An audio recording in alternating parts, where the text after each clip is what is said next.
ভালো না লাগলে তফাৎ চলে যাবি। জান্নাতের বাগানে দুইটা দেখা হচ্ছে গজব, এটা রহমত। কত ছেলে লেখাপড়া ভালো সাথী না, বসে বসে কান্দে, চোখের পানি ছাড়, আল্লাহ দয়া করবে। মহব্বতে চোখের পানি ছেড়ে বলল আল্লাহুম্মা।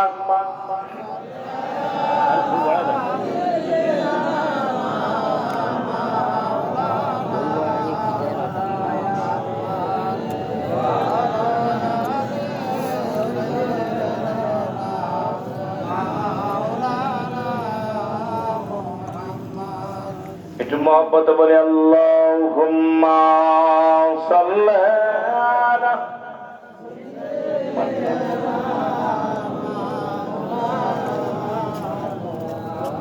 চট্টগ্রাম মেডিকেল কলেজ হাসপাতালে একই চিত্র ধরা পড়লো। ডাক্তাররা জরিপ করিয়া সিসি ক্যামেরা লাগানো হলো, দেখা গেল ডোমে ধরা পড়লো। এরপরে ডোম স্বীকার করলো একজন নয়, দুজন নয়। আজ পর্যন্ত যত সুন্দরী নারীগুলো দেখতে শুনতে ভালা, এই নারীগুলো লাশ যখন পোস্টমর্টমের জন্য আসে, যখন লাশ কাটা ঘরে আসে, আমি আগে তার সঙ্গে জিনা করিনি, তারপরে লাশ কাটা হয়। যে দেশে 90% মুসলমান, সেই দেশে লাশ কাটা ঘরে হয় জিনা। এদেশের বক্তা ওয়াজ করে কি লাভ, মৌলবী ইমামতি করে কি লাভ?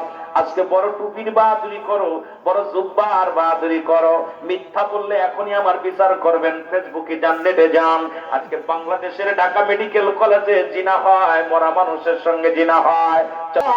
এর মুসলমান শুনে নাও, সেই দেশের যুবকদের যতই আপনি বুঝান কাজে লাগবে না, কারণ তাদের জিনায় ভরপুর হয়ে গেছে, পাপের রাজ্য নেমে আসছে। এই পৃথিবীর মধ্যে চারিদিকে পাপ, ভয় নাই, অন্তরের ভিতরে মহব্বত নাই, আল্লাহর মহব্বত নাই, মরণের ভয় নাই, কবরের কোনো চিন্তা নাই, মুরব্বীদের সম্মান নাই, আজকে এলেম নাই, যার ভিতরে এলেম নাই।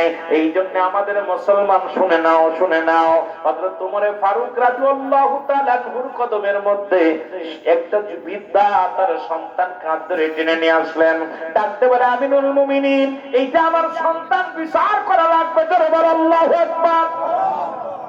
বাপে সন্তানের নিয়ে আইসু, আজ মনে রাখবেন কই রেখে গেলাম, ওই যুবকের জিনার কথা বলে গেলাম, মনে রাখবেন। আরে আমিনুল মুমিনিন ডাকতে বলে যুবক বৃদ্ধা, এ কি তোমার ছেলে? বলে হ্যাঁ, এটা আমার ছেলে। বলে কি বিচার চায়? কই বিচার হলো, আমার ছেলের বিচার করা লাগবে, আপনার কদমের মধ্যে আছি। কেমন পিতা, কেমন সন্তান, একটু লক্ষ্য করেন বাবারা, আমার শুইলাম। আমরা তো সন্তান জিনা করলে মামলা দিই, এই মামলার জন্য লড়ি। ওই তিন্নির মতো কোথায় বগুড়ার বরগুনার তিন্নির বাবার মতো বেহায়ে মুজাম্মেল হক, যিনি দুইটা স্বামী ব্যবহার করে, তারপরও সেই মেয়ের পক্ষে লড়ে। এই বেশরম বেহালাত জাতি পুরুষ শুইনা লয়, কেমন গাছিয়ার। এই পৃথিবীর মধ্যে সন্তানের কারণে জাহান্নামে যাবি, ওই সন্তানের কারণে আমি এত যোগ্য অপেক্ষা করতেছে। সুতরাং সন্তান ছেলে মেয়ে তোমার কাছে রাখছে আমানত। ওই সন্তান যখন বেপরদায় চলে, ত্যায্য করে দাও। ওই সন্তান যখন বেনামাজি, ত্যায্য করে দাও। ওই সন্তান যখন বেপরদায় চলে, ত্যায্য করে দাও। ওই সন্তান যখন উগ্রপন্থী, তাকে ত্যায্য করে দাও। সুতরাং এই সন্তান দেখে লাভ নাই, এই সন্তানের কারণে জাহান্নামে যাওয়া। জোরে জোরে চিল্লায় বলা যাবে না আল্লাহু আকবার। খলিফা হযরত ওমর ফারুক রাদিয়াল্লাহু তাআলা আনহু ডাকতে বলে বিদ্যা, এ কি তোমার ছেলে? বলে হ্যাঁ, আমার ছেলে। কই ছেলেটাকে নিয়ে শুনে নাও, শুনে নাও, এই ছেলেটাকে বিচার করা লাগবে। বলে কি বিচার? কই এক নাম্বার হুজুর আমিনুল মুমিনিন শুনালাম, এক নাম্বার আমার ছেলে পৃথিবীর মধ্যে মাদক সেবন করে। কি করে? জোরে বলেন, কি সেবন করে? মাদক সেবন করে। বলে যুবক রে, তুমি কি জানো না মাদক সেবন করা হারাম? শুনে নেন, শুনে নেন, এটা করা যাবে না। যুবক বলে আমিনুল মুমিনিন, আমি জানতাম না, এখন জানছি। কয় মাদক সেবন করেছে অপরাধ তুমি কি জানো? কয় জানি না। কয় মৃত্যুদণ্ড তুমি অধিক প্রমাণ। এরপরে কয় 2 নাম্বার অপরাধ। কয় 2 নাম্বার অপরাধ হলো এই পৃথিবীর মধ্যে আমি জিনা করিনি। মুসলমান শুনে নাও, জিনা করি। মুসলমান জিনার কথা শুনে নাও। এই যুবক যদি পৃথিবীর মধ্যে ইসলামের বিধান, কোন যুবক যদি জিনা করে, কোন অবিবাহিত যুবক অবিবাহিত যুবতী যদি জিনা করে, ছেলেরা ভালো করে শুনে নে, আজকে তো পরের মায়া নিয়ে চলে যাও, রিসোর্টে চলে যাও, কোথায় চলে যাও, পার্কে চলে যাও, কোথায় হোটেলে নিয়ে যাও, ভালো করে জেনে নাও, ভালো করে জেনে নাও, যদি কোন অবিবাহিত পুরুষ অবিবাহিত নারী যদি জিনা করে, শাস্তির বিধান তাদের দুজনকে 100 ডুরা গায়ের মধ্যে মারতে হবে। 2-4টে ডুরা মারা পারা যদি মারা যায়, মারা গেলে ওই অবিবাহিত যুবক যুবতী কি পাবে? কাপন পাবে, দাফন পাবে, জানাজা পাবে। মুসলমান শুনে নাও, এবং বাকি যে ব্যাগগুলোর আঘাত থাকবে এগুলো কবর দেওয়া পর কবরের উপরে মারতে হবে। একটা যুবক যদি মনিরামপুরের জমিনে একটা যুবক যুবতীর বিচার করা হতো, একটা মেয়ে আর নষ্ট হতো না, একটা যুবতী আর নষ্ট হতো না, একটা যুবক আর অন্যের মেয়ে হাত ধরে নিয়ে রিসোর্টে যেত না। কারণ একটা বিচার যদি বাংলার জমিনে হতো, আমার দেশ থেকে জিনাবে বিচার চিরতরে পালায়া যেত। জোরে বলেন ঠিক কিনা? আর একটু জোরে জোরে চিল্লায়া বলেন আল্লাহু আকবার। এটা গেল যুবক যুবতী, অবিবাহিত নারী অবিবাহিত পুরুষের বিচার। এখন বিবাহিত পুরুষ বিবাহিত নারীর বিচার শোনো, কোরআন দিয়ে শোনো। কোরআন হাদিস কি বলে শুনে নাও। যদি কোন বিবাহিত নারী বিবাহিত পুরুষ যদি জিনা করে, শাস্তির বিধান হলো, শাস্তির বিধান শুনে নাও। আজকে আমার দেশের অনেক বাবারা বিদেশের মাটিতে মাদেরকে রেখে গেছে, মারা বড় ক্রিয়ায় পড়ে গেছে। খালাতো ভাই, মামাতো ভাই, চাচাতো ভাই, জ্যাঠাতো ভাই, বন্ধু বান্ধব শেষ হয়ে যায় সমাজ। আজকে আমার জাতি নষ্ট হয়ে যায়, আমার সমাজ নষ্ট হয়ে যায়। আজকে বড় কষ্ট হয় যে দেশে মুসলমান শুনে নাও, যে দেশে জিনা করলে ফুলের মালা পাওয়া যায়, যে দেশে জিনা করলে উকিল পাওয়া যায়, যে দেশে জিনা করলে মানুষ বাবা দেয়, সে দেশে আল্লাহকে পাবে কেমনে করে, সে দেশের মানুষ মাওলাকে পাবে কেমনে করে। বড় কষ্ট হয়। আজকে হক কথা আমাদের বলতেই হবে, কারণ মরণের কথা চিন্তা করতে হবে। একদিন আমার আপনার মরণ হয়ে যাবে, আল্লাহর আদালতে কি জবাব দিব শুনে নেন। আমার দেশে জিনা করলে তারে পুরস্কার দেওয়া হয়, আমার দেশে জিনা করলে মিষ্টি খাওয়া যায়, আমার দেশে জিনা করলে ফুলের মালা পাওয়া যায়। ও মুসলমান শুনে নাও, ইসলামের বিধান শুনে নাও, বিধান শুনে নাও। যদি কোন বিবাহিত নারী বিবাহিত পুরুষ যদি জিনা করে, তার বুক পর্যন্ত মাটির নিচেই পুঁততে হবে, কঙ্কার মারতে হবে, পাথর ছুঁড়ে মারতে হবে। যতক্ষণ পর্যন্ত মৃত্যুবরণ না করবে ততক্ষণ পর্যন্ত মারা বন্ধ হবে না। যখন সে মৃত্যুবরণ করেছে নিশ্চিত যখন বুঝতে পারবেন মারা গেছে, সঙ্গে সঙ্গে তার কবর ওইখান থেকে খুঁজে উঠাইবেন, উঠায় তার দিবালয় মানুষের সামনে কুকুর শিয়াল দিয়ে লাশটা খাওয়া দিতে হবে। কোন বিবাহিত পুরুষ জানাজা পাবে না, কোন বিবাহিত নারী জানাজা পাবে না, কোন বিবাহিত পুরুষ নারী জানাজা পাবে না, গোসল পাবে না, দাফন পাবে না। একটা বিচার যদি বাংলার জমিনে হতো, একটা বিচার যদি মনিরামপুরের জমিনে হতো, আমার বিশ্বাস আর একজনের বউ আর একজন নিয়ে যেত না, একজনের পড়লো আর একজনের বউ হস্তি নষ্টি করতো না। কারণ আজকে বিচার নাই, বিচারও কাছে বিচার নাই। জোরে জোরে চিল্লায় বলেন ঠিক কিনা?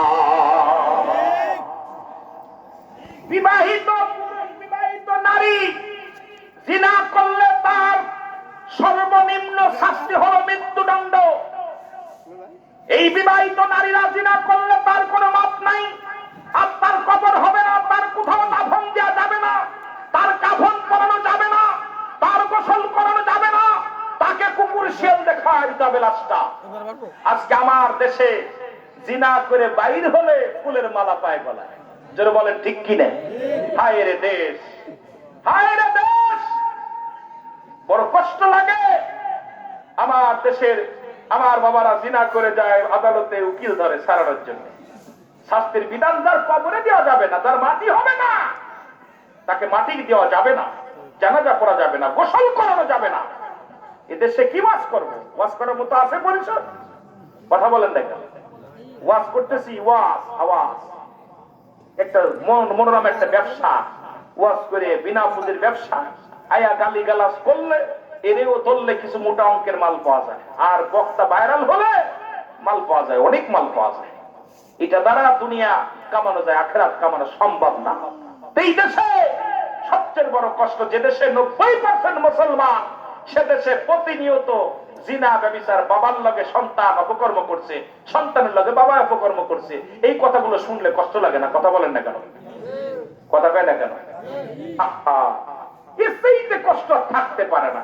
শাস্তির বিধান হলো, যদি কোন বিবাহিত পুরুষ বিবাহিত নারী বিবাহিত পুরুষের জন্য এক বিধান, আর যদি অবিবাহিত থাকে তাদের জন্য শাস্তির বিধান হচ্ছে বেতের আঘাত করতে হবে। তবে যদি বেঁচে যায় আলহামদুলিল্লাহ, না বাঁচতে আলহামদুলিল্লাহ। মারতে হবে জোরে, আমার মতো সলিমদ্দি কলিমদ্দি না, 100 ডোরা মারতে হবে, তাও জোরে জোরে মারতে হবে, আঘাত করতে বেতের আঘাত দিয়ে। এতে তো 2 সাইডে মারা পর মারা যাবে, এত জোরে মারতে হবে। কথা বলছেন? আর আমার দেশে সুদ কোন জায়গা দিয়ে জুতার মালা দেয়, কত জায়গায় 10,000 টাকা জরিমানা, 5,000 টাকা জরিমানা। মাঝে মাঝে হাসিয়া চিন্তা করে আল্লাহ কেন ইসলামের মধ্যে আমাদেরকে আনলাম। এর মধ্যে যদি কথা বলি, কথা বললেই দোষ। আমার দেশের হিসাব করে মিলায় দেখছি 99% শিক্ষিত মানুষই হচ্ছে দুর্নীতিবাজ। যেটা বলেন ঠিক কিনা? ঘুষখোর, ঘুষখোর। আমার দেশে ভ্যান চালক ঘুষ খায় না, আমার দেশে রিক্সা চালক ঘুষ খায় না, আমার দেশে কৃষক ঘুষ খায় না, আমার দেশে বিদেশ থেকে পিএইচডি করে বাংলার জমিনে এসে বড় বড় চেয়ার দখল করছে, আর লক্ষ লক্ষ কোটি কোটি টাকা তারা ঘুষ খাচ্ছে। যেটা বলে ঠিক কিনা? আমার দেশে অশিক্ষিতরা, অশিক্ষিতরা বালা, এই শিক্ষিত জাতি শেষ করতেছে। বড় বড় ডিগ্রি নিয়ে চেয়ারের মধ্যে বইয়া অফিসে সই দিবে, টাকা ছাড়া সই করে না। যেটা বলেন ঠিক কিনা? কষ্ট পাচ্ছেন? এই জন্য অশিক্ষিত মানুষের শিক্ষিতদের অবস্থা আর অশিক্ষিতদের ধারা আমি হিসাব করে মিলায় দেখছি। এরপরে বৃদ্ধাশ্রমে গেছি, যা দেখি বেশিরভাগই আপনারা দেখছেন বৃদ্ধাশ্রমে কদিন এক বেটা, উনি উকিল ছিল, 3 ছেলে মেয়ে সব বিদেশে, এখন বৃদ্ধাশ্রমে। কয়েক ছেলে মেয়ে শিক্ষিত করছি, কোরআন হাদিস শিক্ষা দেয়নি। আজকে আমার কপাল খারাপ, যদি কোরআন শিক্ষা দিতাম, যদি হাদিস শিক্ষা দিতাম, যদি ইসলামের জ্ঞান শিক্ষা দিতাম, আজকে আমার বৃদ্ধাশ্রমে থাকা লাগতো না। কারণ আজকে আমরা ল পাস করাইছি, ডিগ্রি পাস করাইছি, কোরআন হাদিস শিক্ষা দেই নেই। আজকে কোরআন বোঝে নাই, হাদিস বোঝে নাই, ইসলাম বোঝে নাই। আজকে না বোঝার কারণে বাবা মায়ের জায়গা হয়েছে কোথায়? বৃদ্ধাশ্রমে। ভ্যান চালকের বাবা বৃদ্ধাশ্রমে নাই, রিক্সা চালকের বাবা বৃদ্ধাশ্রমে নাই, কোন আলেমের বাবা বৃদ্ধাশ্রমে নাই। আসল বড় বড় পিএইচডি ডক্টর করে এসে তাদের বাবা মা বৃদ্ধাশ্রমে। যেন বলেন ঠিক কিনা? বিশ্বাস না করবেন, খবর নেবেন, কারণ সে শিক্ষা শিক্ষিত করতে পারে নাই। যেন বলেন আল্লাহু আকবার। বিদ্যা বলে 2 নাম্বার। 3 নাম্বার অপরাধ আমার সন্তান। পৃথিবীর মধ্যে কি করে মুসলমান মানুষ হত্যা করেছে? জোরে জোরে চিল্লায় বলো আল্লাহু আকবার। খলিফা হযরত ওমর ফারুক রাদিয়াল্লাহু তাআলা আনহু ডাকতে বলে, ও যুবক, তুমি কি মানুষ হত্যা করেছো? বলে হ্যাঁ। বলে তুমি মানুষ হত্যার বিচার এটা? বলে বিচার, বিচার আপনি যা করবেন মেনে নিলাম। আমিনুল মুমিনিন, আমি জানি আপনি ন্যায় পরায়ণ বিচারক, আপনার কাছে অন্যায় বিচার পাবো না। আজকে আমার বাবা আপনার কাছে আনছে, আমি আপনি যে বিচার করবেন বিচার মেনে নিলাম। তবে বিচারের আগে আপনার কাছে একটা দাবি, আগে আমার বিচারের আগে আমার বাবার বিচারটা আগে করা লাগবে। জোরে জোরে চিল্লায় বল আল্লাহু আকবার। কার বিচার? আমার বিচার করার আগে আমার আব্বার বিচার করা লাগবে। খলিফা হযরত ওমর ফারুক রাদিয়াল্লাহু তাআলা আনহু ডাকতে বলে, যুবক, তুমি কার বিরুদ্ধে অভিযোগ দাও? তুমি কি জানো না উনি তোমার আব্বা? বলে হ্যাঁ জানি। তাহলে তুমি কার বিরুদ্ধে অভিযোগ দাও? কয় হুজুর, আমি জানি আপনার কাছে ন্যায় বিচার পাবো। এই জন্য বাবা যখন আমারে বললো হযরত ওমরের কদমে যেতে হবে, আমি না বলি নাই, চলে আসছি। এখন আপনার আগে আমি বিচার মানলাম, মৃত্যুদণ্ড আমারটা মেনে নিলাম। তবে আমার বিচারের আগে আমার আব্বার বিচার করা লাগবে। বলে কি বিচার? কয় 1 নম্বর অপরাধ। 1 নম্বর অপরাধ, সে আমাকে একটা ভালো মা দেয় নাই। আজকে নষ্টের কারণ সে আমাকে একটা ভালো মা দেয় নাই। আমার যে মা দিতে সেই মা হলো জিনাকারিনী, সেই মা হলো মুসলমান, শোনো নামাজ পড়ে না, বেপরদায় চলে, বেপরদায় চলে, বাজার ঘাট করে, পুরুষের মতো চলাফেরা করে। সুতরাং আমাকে একটা ভালো মা দেয় নাই। এ যুবক, তোদের হাতে ধরে বলে যায়, পায়ে ধরে বলে যায়, এ যুবক যারা বিয়ে করিস না তাদের হাতে ধরে বলে যায়, পায়ে ধরে বলে যায়, একটা ভ্যান চালকের মেয়ে বিয়ে কর, একটা রিক্সা চালকের মেয়ে বিয়ে কর, একজন দিনমজুরির মেয়ে বিয়ে কর। যে মেয়েটা নামাজ পড়ে, যে মেয়েটা পর্দায় থাকে, মেয়েটা, যে মেয়েটা কোরআন পড়তে পারে, যে মেয়েটা হাদিস পড়তে পারে, এমন একটা মেয়ে যদি তোর কপালে জুইটা যায়, জীবনে ধন্য, জীবন ধন্য, জীবন ধন্য। ও যুবকরা শুনে নাও, শুনে নাও, বাবারা শুনে নাও, আমার আব্বারা শুনে নাও। আজকে আমরা সুন্দরী পুজোরি পুজুরি হয়ে গেছে, চেহারা দেখে পাগল। কোন গোষ্ঠী আগের যুগে মানুষ যখন বিয়ে শাদী হতো, বাবা মা যাইয়া কোন গোষ্ঠী আগে দেখতো, গোষ্ঠী মালক দেখতো, নানার কুল, নানির কুল, মাতৃকুল, পিতৃকুল, এগুলো যাচাই বাছাই করে দেখতো। এখন আমরা দেখি সুন্দরী পুজুরি হয়ে গেছে। এখন রূপ জৈবন, ওই জৈবন তার মেকআপ করতে করতে দিন চলে যায়। তোমার খবর নেবে কখন? তার শরীর ম্যাসাজ করতে দেওয়ার সময় চলে যায়। তোমার বাম্মার খবর নেবে কখন? এই জন্য জাতের মেয়ে বিয়ে করো। সে মেয়েটা হোক কালো, সে মেয়েটা হোক বেটে, সে মেয়েটা হোক তারা, সে মেয়েটা হোক গরিব, এমন একটা মেয়ে বিয়ে করো যে মেয়েটা কোরআনের শিক্ষায় জ্ঞান অর্জন করেছে, যে মেয়েটা পর্দা করে, যে মেয়ের মা তার শ্বশুর শাশুড়ির খেদমত করে। এমন একটা মেয়ে যদি তোর কপালে জুইটা যায়, তোর জীবন হবে ধন্য, তোর জীবন হবে ধন্য। এই দুনিয়ার মধ্যে শান্তি, তোর মতো শান্তি তার কেউ থাকবে না। জোরে জোরে বলেন ঠিক কিনা? খালি আমরা সুন্দরী পুজুরি, এখন আর মোল্লা বুঝতে দেখার সময় নেই। খালি দলাস আমরা পালি, হাত ধরে নিয়ে চলে আসি। আর ও সেই কানের করে কয় তোমার বাপের লগে খামা না, তোমার মাল লাগে চলে না, তোমার ভাই লাগে চলে না, আমার রাখবা? কয় রাখবো তো, কলে বাসা ভাড়া করতে হইব। আহা, বাপ মা ফেলে দিয়ে বাসায় চলে যাচ্ছে, কারণ এই সুন্দরী পুজুরি হয়ে যায়। বউ মরে গেলে বউ পাবি, বউ চলে গেলে বউ পাবি। জনম দুঃখিনী মা বাবা হারায় ফেললি এই পৃথিবীর মধ্যে এত বড় নিয়ামত আর পাবি না। জোরে বলেন আল্লাহু আকবার। আর একটু জোরে বলেন। আমি আমার মা বোনদের বলে যাই, মা বোন শোনো, বিবাহের আগে তোমার মার কাছে দাবি করবা, দাদির কাছে দাবি করবা, দাদা দাদির কাছে দাবি করবা, দাদা দাদির কাছে দাবি করবা। মা যদি একজন ভ্যান চালক ওই ছেলেটার লগে বিবাহ দিবা, যে ছেলেটা 5 ওয়াক্ত নামাজ আদায় করে, যে ছেলেটা হালাল খোর বান্দা, সারাদিন ভ্যান চালায় তবু হারাম খায় না, সারাদিন দিন মজুরি করে হারাম খায় না, ওই হারাম কর কোন সন্তানের লগে আমার বিয়ে দিবা না। তোমাদের কাছে একটা দাবি করব, ওই ছেলেটা যেন আমার পর্দায় রাখে, ওই ছেলেটা আমার সারাদিন পরে এক বেলা খাবার দিবে, ওটা হালাল খাবার দিবে, ওই ছেলেটা আমাকে নামাজের জন্য তাগিদ দিবে, রোজার জন্য তাগিদ দিবে, বাপমার খেদমতের জন্য তাগিদ দিবে, এমন একটা হালাল খোর বান্দা দিবা। এখন বাবা বক্তা পাবেন না যে হুজুর যে আমি অমুক বক্তার লগে বিয়ে বসবো। বক্তা তো আর সবাই না, আলেম তো আর সবাই নয়। যে ছেলেটা নামাজ পড়তে পারে, রোজা রাখতে পারে, আল্লাহ ওয়ালা যে ব্যক্তি ইমানদার, এক কথায় হালাল খোর বান্দা আল্লাহকে যদি আপনার মেয়েটা দিতে পারেন, আর আমার মারা একজন হালাল খোর বান্দা যদি তোর কপালে জুটে যায়, দুনিয়াতেও শান্তি, হয়তো দুনিয়া একটু কষ্টে থাকবে, দুনিয়ায় হয়তো একটু অভাবের মধ্যে থাকবি, তবে আল্লাহরে রাজি করতে পারবি, খুশি করতে পারবি। এই দুনিয়া থেকে বিদায়ের পরে 60 বছর 40 বছরের জিন্দেগি পার হওয়ার পর আমার আল্লাহর দরবারে জান্নাত অপেক্ষা করতেছে। মা শোন, মা শোন, আল্লাহর কসম করে বলি মা, এই দুনিয়ার মধ্যে ওই রকম গাঁজাখোর মদ করে বিয়ে করবে না। এই গাঁজাখোর মদখোর ওই দাড়ি চাচাগুলোর বিয়ে করবে না।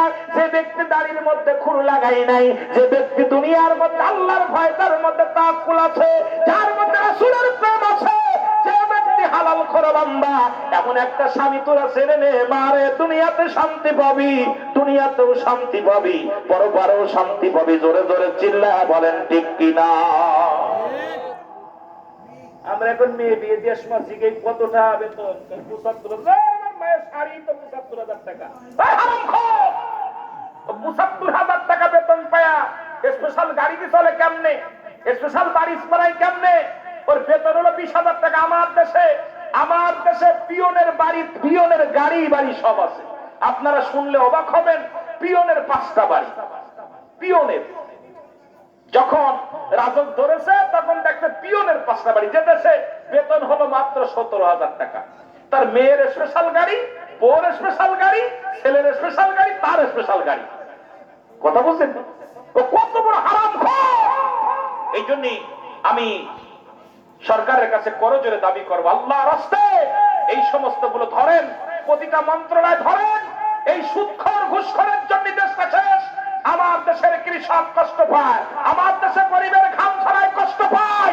এই সমস্ত বদমাইশ গুলো ধরেন, এদের চাকরি থেকে বিচ্ছিন্ন করুন, জনদেরকে কি সাবধান কাটান। কারণ এই বদমাইশ গুলো এসির মধ্যে বয়া বয়া ঘুষ খায়, এই বদমাইশ গুলো এসির মধ্যে বয়া বয়া সুদ খায়, এসির মধ্যে বয়া বয়া ঘুষ খায়, বুড়ি বানাইতেছে, গাড়ি গাড়ি করতেছে। এদেরকে ধরেন, তাহলে আমার দেশ সোনার দেশ হবে। জোরে বলেন ঠিক কিনা? এই বদমাইশ গুলো কলমের খুসা দিয়ে লক্ষ লক্ষ টাকা খাইতেছে, যেন বলেন ঠিক কিনা? আমি মাননীয় প্রধানমন্ত্রী, আমার দেশের বড় বড় মন্ত্রীদেরকে অনুরোধ করব, আপনারাও ঘুষ ছাড়েন, এদেরকেও ধরেন। দেখবেন আমার দেশ আসলে সোনার দেশ। আমার দেশ অফুরন্ত ভান্ডার আছে।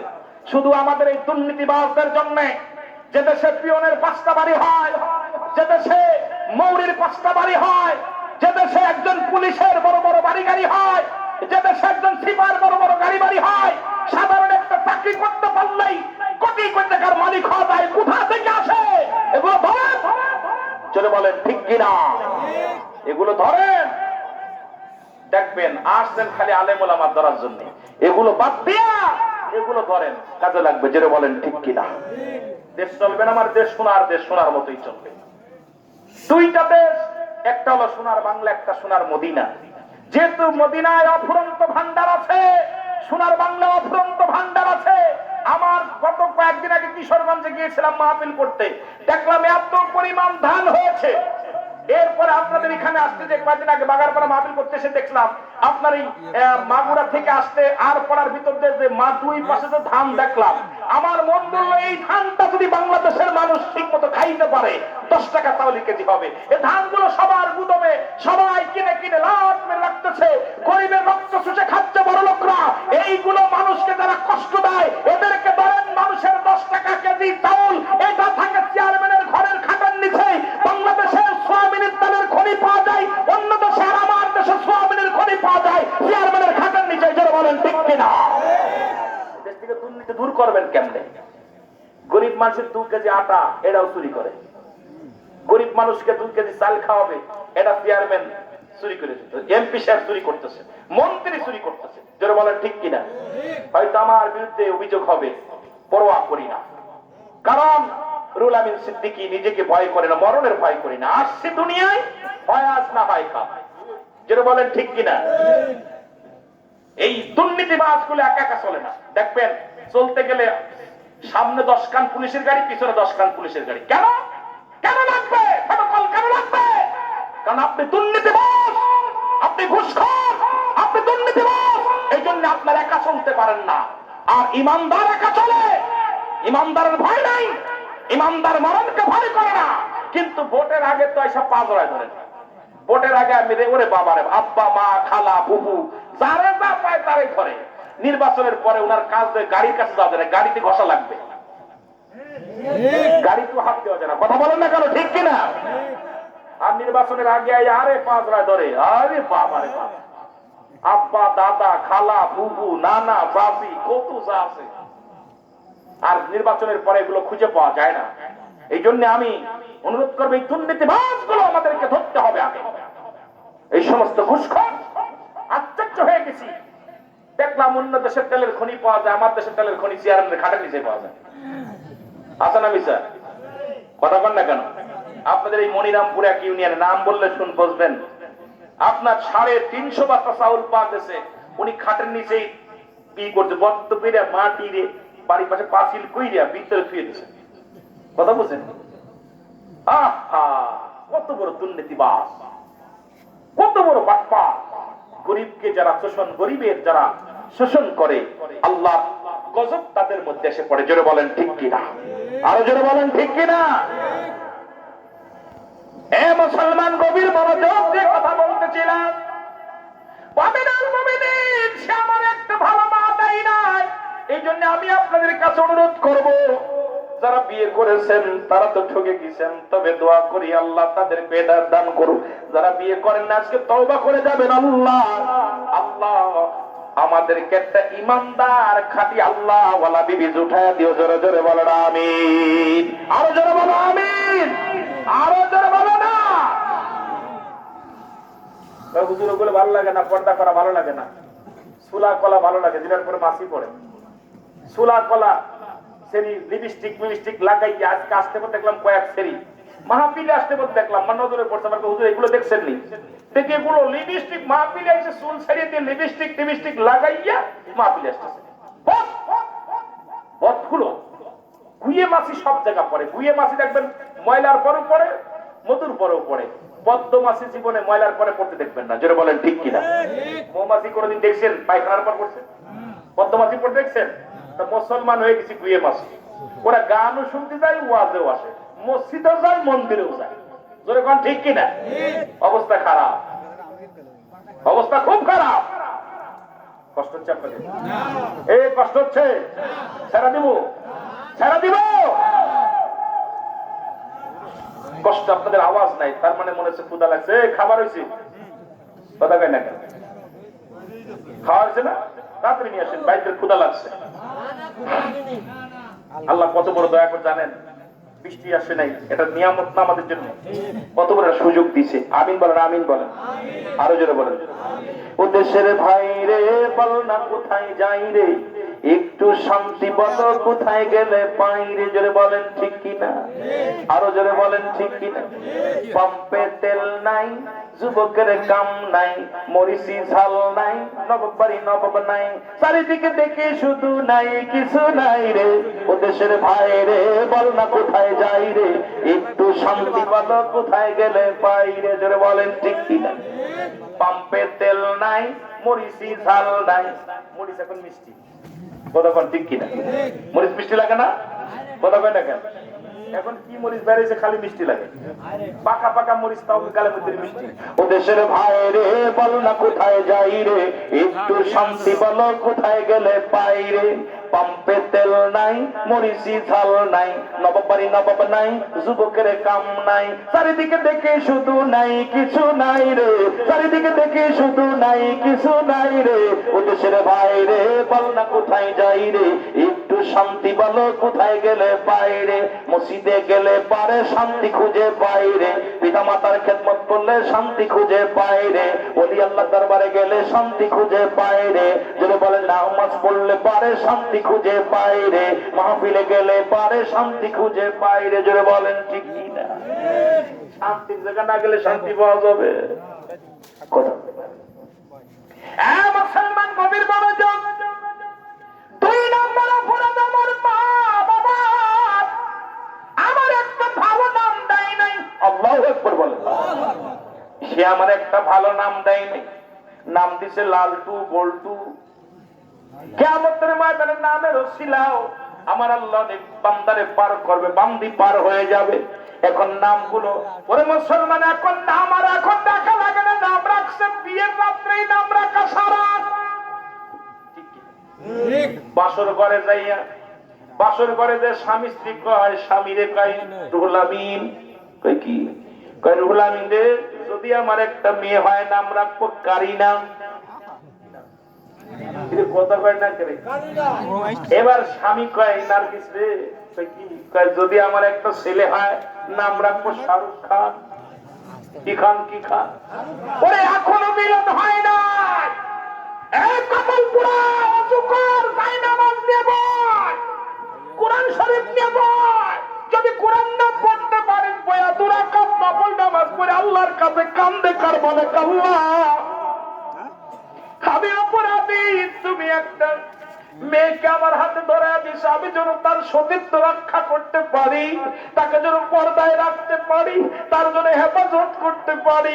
এক কমলপুরা মহিলা ওই ঘরের মধ্যে ঢুইকা কাল্লা, জীবনে প্রথম পুরুষ, আল্লাহ আমি যেন স্বামীর ইজ্জত রক্ষা করতে পারি, আমি যেন স্বামীর আমানত নষ্ট না করি, আমি যেন স্বামীর খেদমত করতে পারি, আল্লাহ আমি যেন 5 ওয়াক্ত সালাত আদায় করতে পারি। আরে কমলপুরা বাসর রাত্রে যাইয়াই গোপন আলাপ, কয়টা মেয়ে হবে, কয়টা ছেলে হবে, গল্প বাকিরা আগে আল্লাহর আদালতের গল্প কর, আমার নবীর ইশকের প্রেমের ওয়াজ কর, তোর জীবন হবে ধন্য। জোরে জোরে চিল্লায় বলো ঠিক কিনা? ছেলে মেয়ে হওয়ার পর 7 দিনের একদিন আগে নাম রাখা দূরত্ব নাই। যদি কারা 7 দিনের একদিন আগে দুনিয়ার মধ্যে ছেলে মেয়ে দুনিয়ায় আগমন করার পর 7 দিনের একদিন আগে নাম রাখলে সুন্নাতে রাসূল হবে না, সুন্নাতে রাসূলের ভিতরে পড়বে না। সুন্নাতে রাসূল হলো, অনেকের বাপ মা আমাদের এখন ডেলি 7-8 মাস 7 মাস লিখা করবে কি তার ভাই ছেলে, ডাক্তারে বলে দেয় নাম রাখা হয়ে যায়। জোরে বলেন ঠিক কিনা? আমার বাবারা, সুন্নাতে রাসূল হলো দুনিয়ার মধ্যে সন্তান ডেলিভারি হওয়ার পর 7 দিন পরে ছেলে হলে 2টা পশু, মেয়ে হলে 1টা পশু কুরবানি করে আকিকা দিতে হবে, আকিকা দিয়ে তাকে গোসল কয়দিন কি করতে হবে, তার নাক হাত পায়ের নখ কাটতে হবে, মাথা চুল কাটতে হবে, ভালো করে গোসল করে পুত পবিত্র করে সুন্দর একটা নাম রাখতে হবে। সুন্নাতে রাসূল হলো এটা। 7 দিনের একদিন আগে নাম রাখা দূরত্ব নাই। এখন আমাদের দেশে ওই 7 দিনের আগে যেগুলো নাম রাখা ওটা ইসলামের মধ্যে কেউ চলবে না। এইগুলো দেখবেন বদমাইশ বেশি হয়েছে, যেগুলো ওগুলো কমান্ডের বাইরে, ইসলাম মানে না।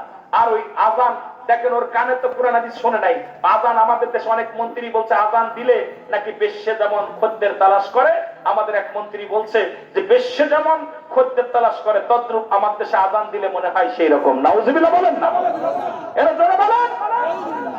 কারণ ওর কানে তো আজান যায়নি, ওর বেশ্যের আওয়াজ গেছে। ওর মা বাবা তো বেশ্যে তলায় থাকে, পতিতালায় থাকে, এই জন্য তোর পতিতালার কথাটা মুখে আসবে। এ মুসলমান, আজকে কোরআন হাদিস ওর কানে যায় না, বড় কষ্ট। এগুলো বড় কষ্ট নিয়ে কথাগুলো বলতে হচ্ছে। আল্লাহু আকবার বলেন না। যে 2 নাম্বার অপরাধ, আমার বাপ মা আমার একটা ভালো নাম দেয়, তাহলে আমাদেরকে ভালো একটা নাম রাখতে হবে। 3 নাম্বার অপরাধ, আমার পিতা মাতা আমাকে কোন কোরআন হাদিসের জ্ঞান দেয় নাই। আল্লাহু আকবার বলেন না। এর জন্য আমি সন্তান হয়েছি, আজকে আমি জঙ্গলিবাদ হয়েছি, আজকে আমি এই জিনাকারী হয়েছি, কারণ পৃথিবীর মধ্যে আমার আব্বা মা আমাকে একটা কোরআন হাদিসের জ্ঞান দেয় নাই।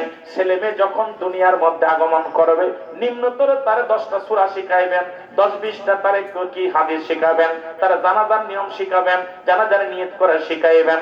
মুসলমান শুনে নেন, নামাজের নিয়ম কারণ আপনি শিখাবেন, কারণ নিম্নতরে যা লাগবে আপনি 6টা কালেমা তারে ভালো করে শিখাবেন, কারণ যেটা আপনার একান্ত প্রয়োজন এই সন্তানকে এগুলো আপনাকে শিক্ষা দিতে হবে।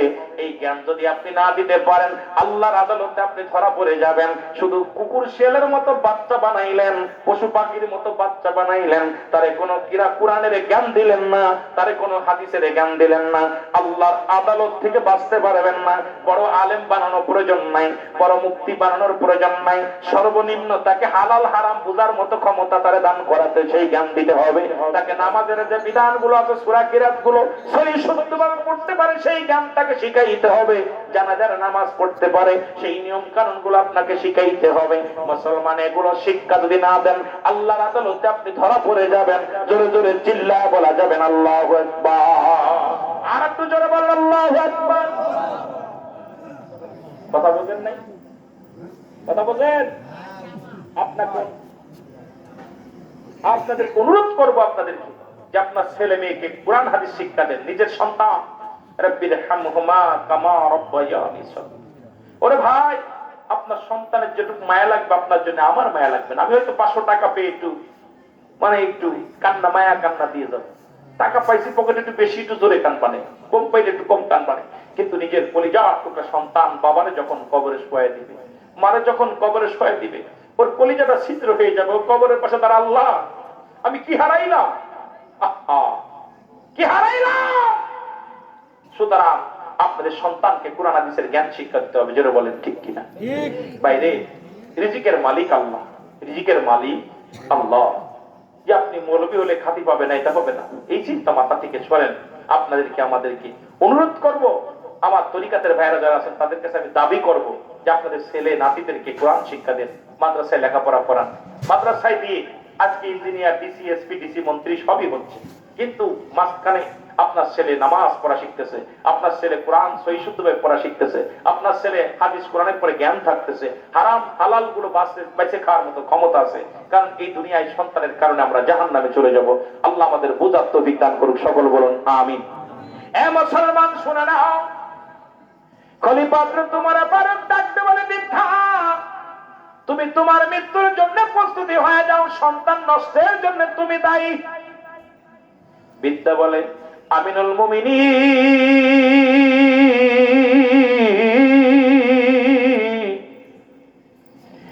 এত বড় অপরাধ আমি করেছি, ক্ষমা পাওয়ার যোগ্য নয়। তবু আজকে বোঝানোর জন্য আমি আপনার কাছে একটা দাবি করবো, আমাদেরকে তওবা করায়া দেন, আল্লাহ যেন আমাদেরকে মাফ করে দেয়। অথচ তোমার ফারুক তওবা করায়া দিলেন। ডাকতে বলে, বিদ্যারে তোমার সন্তানকে নিয়ে চলে যাও, আল্লাহ দরবারে সিজদায় লুটিয়ে পড়ো। আমার আল্লাহ বড় দয়ালু, আল্লাহ বড় দয়াময়, আমার আল্লাহ বড় দয়ালু। যাও যাও, কিয়ামত পর্যন্ত তার কোন নবী আসবে না, কিয়ামত পর্যন্ত তওবার দরজা খোলা।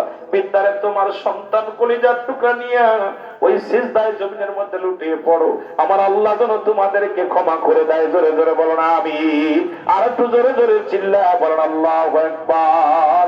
গাউসুল আজম ফরিদ ভুরি, গাউসুল আজম আউলিয়ার সরদার, তোমাকে দিয়াছেন আল্লাহ রহমত। আমার ভাইয়েরা, সুতরাং রাত 12টা বাজতে চললো, আর আমি আপনাদের কষ্ট দিব না। আমার আল্লাহ বলেন, আলা সাবধান, ইন্না নিশ্চলা ইন্না উলাল্লাহি, আল্লাহর তরফ থেকে যারা ওলি হয়েছে, লা নাই খাউফুন শব্দের অর্থ ভয়, ওয়ালা যদি অবস্থান করে হুমদের উপরে জানুন, তাদের কোনো চিন্তা নাই, ভাবনা নাই। জাকের ভাইয়েরা, আমার কেবলা জানুদের বলে গেছেন, যেহেতু আমার কেবলা জানের মুরিদ যারা, আমি তাদেরকে বলবো, হুজুর বলছে বাবা বেনামাজি আমার মুরিদ না।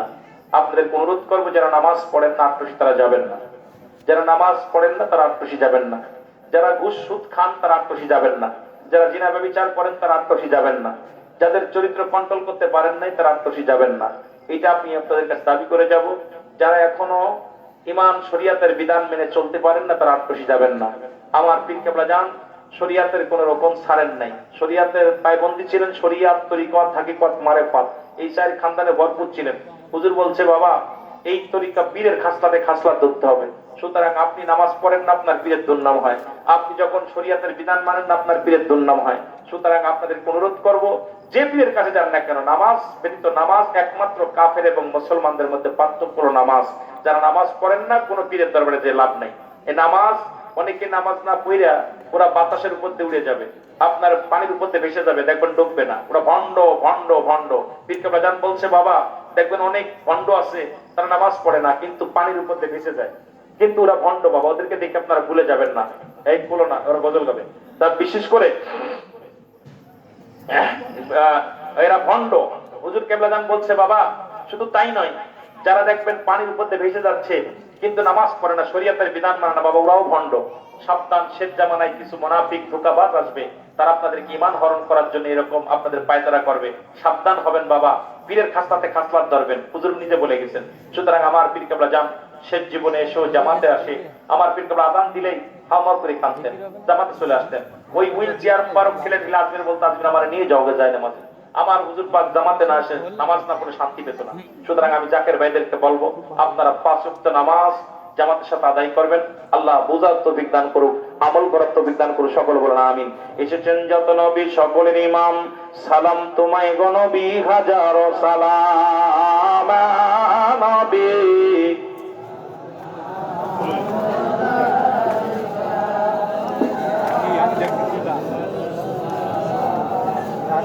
দেবো